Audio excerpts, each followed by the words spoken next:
Today's video, we're going to highlight Austin's smoker shed. Is that what you call it? Smoker house. Smoker house. Fantastic. For meats.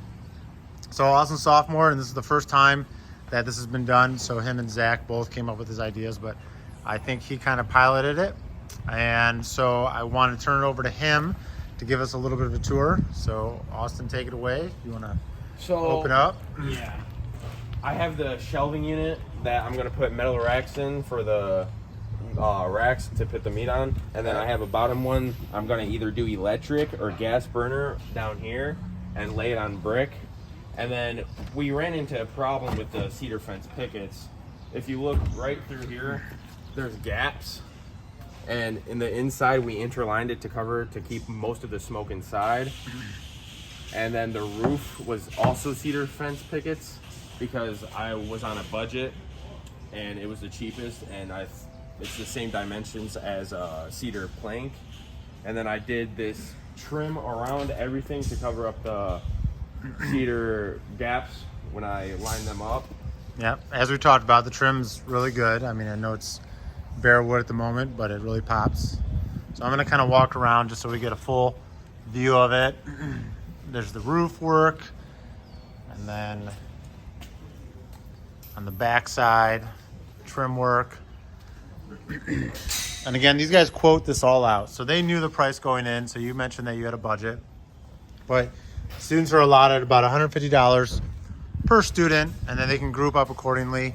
And then we try to limit the size. So this is actually a perfect thing because we do get to teach roofing. There's rafters in there and a ridge beam. You want to show the rafters? Yep, we can go look at that. So that's one of my main reasons. And then they get some creativity inside of this project itself, so it can serve a purpose. And it's on the smaller side, so it gets to go home with them easily. And just gonna be picked up today here in the bed of a truck. And so you mentioned the wood is bought wet, and then it kind of shrunk on you as it acclimated to this. And then that's probably the biggest problem that we ran into is the gaps when it shrunk. And if you see here, I have full cedar fence pickets that cover everything that we ran down the table saw.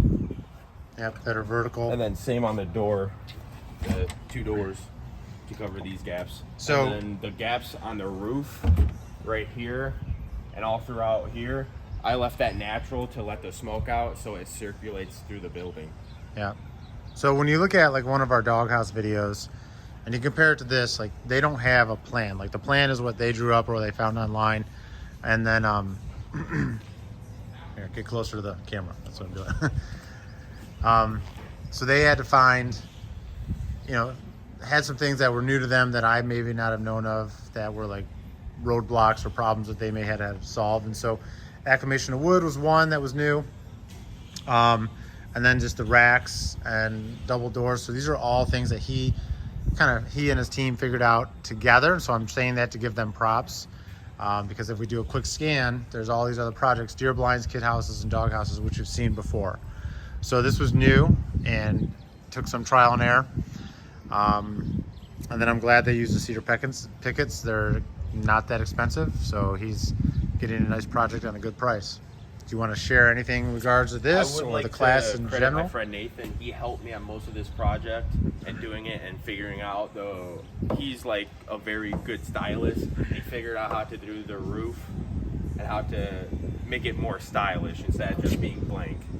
Okay, he couldn't be here, but yeah, I'll give props to Nathan. Worked hand in hand with you guys together, but he's not here today. And this is delivery day, so it's going out the door, right? Yep. Glad to use it and season it. Be able to make food with it. Yeah, so we want to hear reports. Put them in the comments when they're done. Like, it's delicious, right? Yeah. All right. Great job, Austin. Thank you.